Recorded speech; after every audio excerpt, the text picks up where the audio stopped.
पहला पाठ।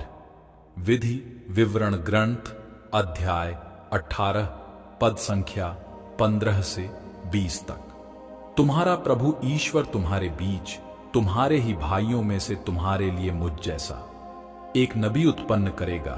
तुम लोग उसकी बात सुनोगे। जब तुम होरेब पर्वत के सामने एकत्र थे, तुमने अपने प्रभु ईश्वर से यही मांगा था। तुम लोगों ने कहा था, अपने प्रभु ईश्वर की वाणी हमें फिर सुनाई नहीं पड़े और हम फिर भयानक अग्नि नहीं देखे, नहीं तो हम मर जाएंगे। तब प्रभु ने मुझसे यह कहा, लोगों का कहना ठीक ही है। मैं उनके ही भाइयों में से इनके लिए तुम जैसा ही नबी उत्पन्न करूंगा। मैं अपने शब्द उसके मुख में रखूंगा और उसे जो जो आदेश दूंगा वह तुम्हें वही बताएगा।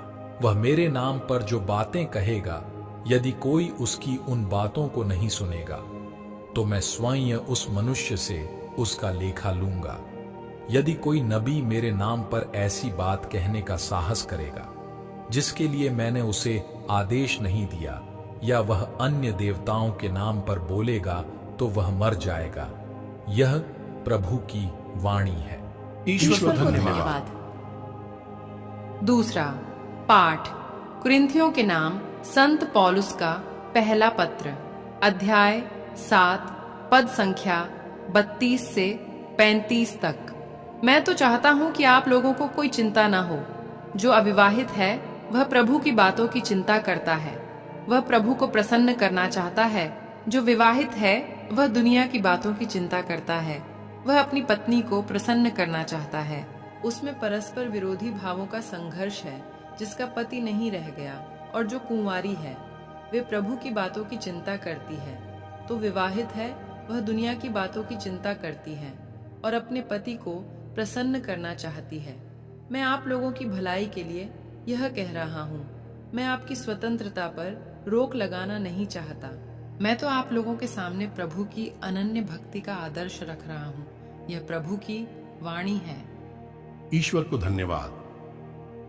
सुसमाचार संत मार्कुस अध्याय 1 पद संख्या 21 से 28 तक। वे कफरनहूम आए। जब विश्राम दिवस आया तो ईसा सभागृह गए और शिक्षा देते रहे। लोग उनकी शिक्षा सुनकर अचंभे में पड़ जाते थे, क्योंकि वे शास्त्रियों की तरह नहीं बल्कि अधिकार के साथ शिक्षा देते थे। सभागृह में एक मनुष्य था जो अशुद्ध आत्मा के वश में था। वह ऊंचे स्वर से चिल्लाया, ईसा नाजरी, हमसे आपको क्या आप हमारा सर्वनाश करने आए हैं? मैं जानता हूं कि आप कौन हैं। ईश्वर के भेजे हुए परम पावन पुरुष। ईसा ने यह कहते हुए उसे डांटा, चुप रहा, इस मनुष्य से बाहर निकल जा। अपदूत उस मनुष्य को झकझोर कर ऊंचे स्वर से चिल्लाते हुए उससे निकल गया। सब चकित रह गए और आपस में कहते रहे, यह क्या है? यह तो नए प्रकार की शिक्षा है। वे अधिकार के साथ बोलते हैं।